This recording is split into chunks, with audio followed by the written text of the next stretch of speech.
Hey, I'm back. Thanks for joining me today. I want to talk today about my health. I've got a few health issues. They're not severe, and I'm going to be trying to take care of them naturally. So I thought maybe I would share with you guys. If you're having any of the same struggles, then you might benefit. So the first thing that I want to talk about is psoriasis. I've got psoriasis here, and I've got it behind my ear, and then a little bit on this side is starting.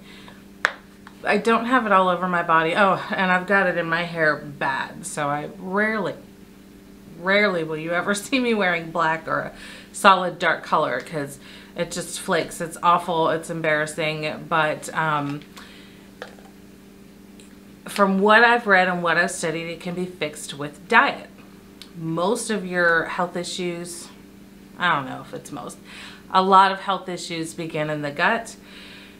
And an autoimmune disorder is definitely one of those that begin in the gut. So the food that I'm eating definitely contributes to the psoriasis. It contributes to my thyroid issues because I've got hashimotos hypothyroid, which is an autoimmune thyroid problem. I have gluten sensitivity, not celiac. I'm just, it makes me puffy. Like I'm just puffy, and it makes my bowel movements loose. It's just, gluten is not my friend. Small bits are okay. Lately I've been eating a lot of it, and I've got to stop. But it's time to get everything under control, and I want to bring you guys on my journey with me. Probably 5 years ago, 2015, it's 2020. So yeah, 5 years ago, I went vegan for 8 months in an effort to try and fix some things. So it worked really well. I felt fantastic. My thyroid levels were great, better than they've been in 13 years. So let me back up a little bit. In 2009, let me back up a little bit more. In 1995, I had hyperthyroidism, which meant my thyroid was too high. I was putting out too much thyroid antibody. So it's probably not a benefit, but the one benefit from having hyperthyroidism is that most people lose weight. Yeah, not me. I gained weight, but you know, that's just how my body is. It's rude. So they told me at the time that I could take a radiation pill and kill off the thyroid, or I could just let it run its course. It would fizzle out, level out for a while, and then it would go hypo. So then it would go low. So rather than exposing myself to radioactive iodine, which just sounds awful, I figured, well, it was controlled. I was taking medication, beta blockers for the rapid heartbeat, and tapazole for the thyroid to suppress the thyroid. So it leveled out for about 10 years, and then at that point it was great. I was normal. I felt great. I lost the weight. I was back down to 135 pounds, a small size 6. I felt great. I looked great. I had lots of energy. I was off my medication. Everything was great. And then in 2009, I quit smoking. Well, when I quit smoking, it triggered, and it can do this, and I've researched a little bit, it triggered my hypothyroidism. And boy, when it went low fast. TSH numbers, I believe, are 0.5 to 5 is the normal range. And if I'm wrong, forgive me, but I'm very close if I'm wrong. So it's 0.5 to 5 is the normal range for TSH numbers. When I was diagnosed, I had only been feeling bad for about a month, and my TSH numbers were 106. The higher the numbers, the lower your TSH. So it was bad. The doctor couldn't believe I was still walking around. It was a family doctor. They sent me to an endocrinologist. I don't hate endocrinologists. They spent about a week of their med training on thyroid issues. So he said, oh yeah, your thyroid's low. Here, take this pill. And it was Synthroid. Well, when your thyroid is that low, anything you take is going to make you feel awful. And I've had several other doctors tell me that. Well, I felt awful. I couldn't function. I couldn't go to work. I couldn't get out of bed. I couldn't even think. It was awful. I felt like I had drank 5,000 cups of coffee and took about 25 speed pills. It was so bad. And so I called him. He said, you'll get over it. Keep taking the pills. No, I have a job. I have to work. I'm single. There was no way. So I stopped taking it. I went to 3 other doctors. They, excuse me, they all wanted to give me the same medication. So I did a lot of research and found that a lot of times diet and exercise can fix it. So, and also, through some home testing and all that stuff, it found that I had adrenal fatigue. That's what it is, adrenal fatigue, which I had gone through a horrific divorce. Before that divorce, probably, oh my gosh, since I was 20. I'm 49 now. This was 10 years ago. Before that divorce, since I was about 20, so probably for 20 years. It was just one chaotic disaster after another, and I've always been a worrier, and you know, I raised 2 kids on my own. I was married to an abusive man. Just had been through a lot, which eventually causes adrenal fatigue. So I had really bad adrenal fatigue, and I had really bad hypothyroidism. So I decided to change some things. So with adrenal fatigue, you do not exercise. The more you exercise, the worse it gets. So it was time to rest, and I rested and I relaxed and I started eating better, and I got my TSH down to about 20. And then, like I said, about 5 years ago, I decided I was going to try being a vegan. So I started that, and I felt great. I felt really great. I had more energy than I had had in many years. Hypothyroidism can make you short of breath, exhausted on exertion, so I couldn't really do a whole lot of walking or shopping or going to the park or playing or any of that kind of stuff. So I was feeling great. I was doing stuff. I went with my daughter on her college tour. We walked the entire campus. I did great. I felt great. And she even said, "Oh my God, Mom, you did so good." I was excited. That was in January. I started it January 1st. And then around August, I hit a wall. I lost all energy. Well, shortly before August, it was probably midway the 8-month range. So it was probably about May, April or May. I had some blood work done because I had gallbladder issues, and I went to the hospital, and I had some blood work done, and my TSH was 8. Oh my God, I was so excited. I started crying. The ER doctor that gave me the results, I started crying, and I was like, oh my God, it's working. And my mom was there, and she was like, it is. I'm so excited for you. And I told him that, you know, I had started a vegan diet because of my thyroid, and he laughed and he said his wife did the same thing and it was working for her as well. So I was like, this is it. I'm going to fix my thyroid. I don't have to worry about it anymore. And then, like I said, about August, I hit a wall. I just felt awful. I was run down. I had no energy, short of breath, really bad. Like I couldn't do anything. It was really bad.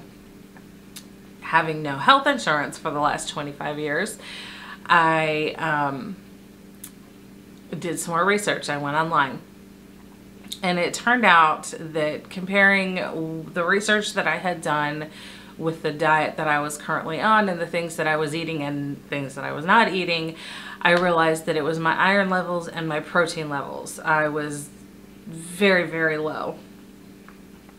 So I got scared and I was tired of feeling the way I was feeling. So I thought, well, I'm just going to start eating some meat until I figure out how to balance this out. Well, you know how that goes. I started eating meat, and then I started eating anything else that I wanted that I hadn't been eating, and everything just went to shit. So thyroid's back up, gaining weight again. I went from 135 pounds in a very small size 6 in 2009 to now, which I am 210 pounds. And between a 14 and a 16, depending on how the clothing's made. You ladies understand that. So I've steadily gained weight. Now I've plateaued the last probably 3 years. I haven't gained any more. And it's next to impossible to lose weight while your thyroid is bad, because it messes with your metabolism and just, it kind of controls everything. So, so here we are, and I'm tired of feeling like crap, and I'm tired of being puffy and gross all the time. And back in about 3 years ago, well, when I started the vegan diet, right before I started the vegan diet, I took a picture, and I'm gonna try to find it. I've been looking for it, I can't find it, but it was while I was eating lots of gluten, and I just looked like I look right now. And 2 weeks later, after I started the vegan diet, I was vegan, soy, dairy, sugar free. I mean, I just cut out everything except basically fruits and vegetables and rice and gluten-free pasta. So at that point, I took a picture 2 weeks later. I had lost no weight. I didn't lose any weight on the vegan diet, but I looked like I had lost 20 pounds. That's how puffy gluten makes me. It was amazing. I showed everyone, and nobody could believe it. They were like, 2 weeks. I said, that is 2 weeks. So you're going to get to see that difference, because starting this weekend, we're plant-based. Went out today like most people and had me a nice country fried steak and mashed potatoes and, you know, gluten and meat and all the gross nastiness that I shouldn't be eating and that I won't be eating from tomorrow forward. I'm going grocery shopping this evening and stocking up on all of the things that I'm going to need. The problem is that I don't remember the things that I was eating when I was vegan. And I'm not going vegan now. I'm plant-based. Jumping in with the job that I have right now, just jumping into a whole vegan thing, I don't think I'm there right now, but I am where I can go plant-based. So plants, which is, you know, grains, beans, vegetables, fruits, that kind of thing. But this time I'm a little more prepared as far as the iron and the protein. So I use the pea protein shake, or protein powder. So it's pea protein powder, and it gives, hang on one second, 45% of the iron and 48% of the protein I need in one serving. So if I have 2 servings a day, so a smoothie for breakfast and a smoothie in the evening as sort of like a little treat, that gives me almost all of the iron and protein that I need for the day. The only other supplement I'm going to need to take is vitamin D3. Sorry, there's a gnat in here. I don't know where it came from, but it's driving me crazy. So vitamin D3, is what our body makes from exposure to sunshine. But in order for your body to make it from sunshine, you have to be outside between the hours of like 11:30 to 2:30. Your shadow has to not be more than so many inches long. And it's ridiculous. But it's wintertime. It's January in North Carolina. It's cold and there's no sunshine. I haven't seen the sunshine in days. It's cloudy and just cold and miserable. And you have to have most of your body exposed to the sunlight. So I'm thinking I might start a vitamin D supplement. I'm really weird about trying new supplements, medications. I have some irrational fears. I know they're ridiculous. I understand.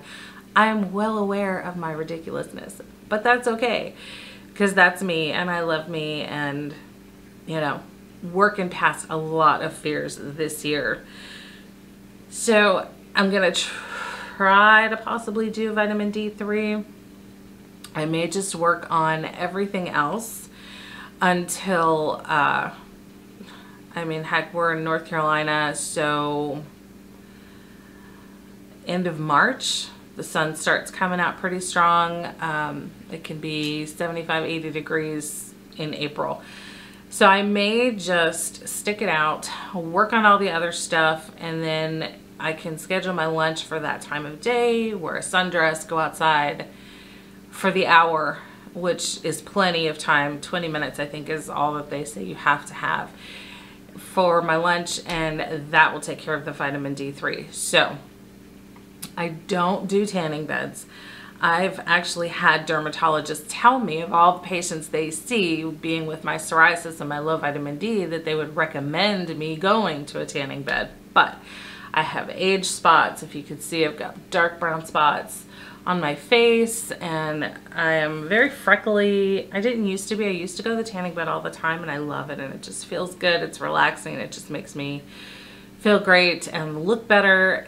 But I'm not about, I've had a lot of family members have skin cancer cut out of them and it's just not a road I want to go down. So I use self-tanner, and if you guys want me to go through what I use for that, just leave a comment below and I could do a video on that. That's not a problem. But like I said, I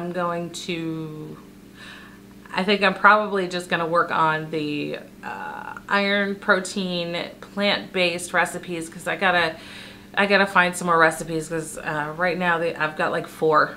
So I'm going to be eating the same 4 things every day until I can come up with some more recipes. I just can't remember what I was eating back then. I loved the food. I remember when I was vegan, I would take a bite of something and go, oh my God, I can't believe I'm allowed to eat this and it's good for me. And it just tasted amazing. I've been trying to remember what all I ate then and I can't remember. I don't do soy. If you have any type of thyroid issue, soy is the enemy. It's really bad for your thyroid and it's in almost everything. So any type of processed food, I guarantee you read the label and there's probably soybean oil in it. Candy, salad dressings, just everything. I mean, even like I bought some sweet potato chips and I looked at the back of them and friggin' soybean oil. Are you kidding me? It's everywhere in everything. And now there's the whole GMO issues and yeah. So be really careful with soybean oil. Excuse me, my God. Read your labels. Anything else? I had my gallbladder out not last March, almost 2 years ago. So I've had no digestive issues. I had a lot of people tell me, oh, you know, you'd be running to the bathroom every time you eat. That never happened. I feel great. I can't believe I haven't had a gallbladder attack in 2 years because I suffered with those for 25 years because I was a big fat chicken and I didn't want to have it taken out because I was too scared. So thinking about taking some digestive enzymes to maybe help and see if that makes a difference. Apparently that can help you to get more nutrients out of the food that you eat because it helps to break it up before it gets to your intestines and that way your body can more easily absorb it. I don't know. I'm going to look into that. I'm also going to look into a multivitamin. Mega Foods makes a multivitamin for women that is food-based. So most of the time, anytime I've ever tried to take a vitamin, it made my stomach hurt. It just made me sick at my stomach. But food-based is made up with the food that you eat anyways. So I may try that. I have taken it before and it worked fine for me, but I don't know. I had an anaphylactic shock when I was 17 and when I was in the hospital, and they didn't catch it until I was almost in cardiac arrest. And now trying anything new scares the bejesus out of me. I don't try new foods. And when I do, I sit and I wait for like an hour to see, am I having a reaction to it? Is it okay? Is it okay? But you almost die and things change for you real quick. So I'm real weird about trying new medications, trying new foods. There are some things I just don't want to eat. I hate seafood, and like, I mean, with a passion, hate seafood. And everybody I tell that to says, oh, well, you haven't had it the way I make it. Nah, I've had it a lot of different ways. I hate it. It's gross. And what else? Asparagus. You know, I've never tried it, but there's nothing in me that wants to. And that's another thing. I want to do a lot of intuitive eating. So, you know, if you pay attention to your body when you look at something, like the other day, there was cake there and there was a fruit tray at an event that I went to, and I'm looking at the cake and my brain's going, oh my God, cake, yay. And I'm looking at the fruit tray and I'm like, you know, I like fruit. And I just kind of went inside and I was like, what does my body want? And I paid attention, and my body was really excited about the fruit. And I know that sounds wacky and weird and granola or whatever, but try it. Look at a healthy thing and an unhealthy thing, both delicious, and just ask your bodies, which one do you want? And pay attention to how it responds. You'll know. That's why they call it a gut feeling. You listen to your gut, listen to your body. I want to do some intuitive eating. Tomatoes, you know, a lot of good plants do affect me negatively. I can't eat tomatoes. Bananas and cucumbers make me very, very sick to my stomach. I get horrible, like, indigestion. And pineapple, sometimes. Sometimes I can eat pineapple, sometimes I can't. It's weird. What else? Looking at my notes. I tried keto last year. You know, it was the big thing, and a lot of people were feeling a lot better on it. So I tried keto. It did not agree with me at all. I felt like I had sludge running through my veins. I had no energy. I just felt like crap all the time. And it just didn't work for me. But everybody is different. Everybody will respond to things differently. So I responded very well to the vegan, which is basically plant-based. Let me see, anything else on my list? Nope, that's about it. Oh, I also have dental issues. I've got pyorrhea and gingivitis really bad. I need to get dentures, but I'm having some issues with the dentures right now. I'm gonna make another video about that. And the struggles I'm having with that because of my thyroid. So stay tuned for that video, and let me know what questions you have. I'm gonna share this journey with you. Every time I look up plant-based for beginners, you get someone who's been a plant-based eater for 20 years telling you what beginners should do, and a lot of times it's unfeasible. Yeah, that's easy for them because they've been doing it for 20 years, but you know, it's not so easy for the beginner. And so I'm gonna share with you a beginner's point of view. I'm not jumping in, I'm giving up the gluten, and I'm giving up the meat. Not giving up the sugar or the dairy yet. Soy is gone, meat is gone. I'm doing plant-based. There may be some sugar, but in my tea, because I drink peppermint tea every day, but the sugar that I put in there is a sugar alcohol. It's Truvia. So it's not a refined processed sugar. Processed food is out, except for I use Berea gluten-free pasta. And sometimes I'll just put some pasta and some oil and vinegar and some seasonings together with a few vegetables and make a really good like cold pasta salad. But I'm not giving up dairy yet. I'm cutting it way back, but that's coming. I will get to the point to where I take out the dairy and the sugar. So that's it. Thank you for coming. I would love it if you would hit that subscribe button so you can come along with me for this fun-filled adventure. There's so many things I'm going to be videoing. I'm just going to do like just a weekly vlog. I've got so much going on.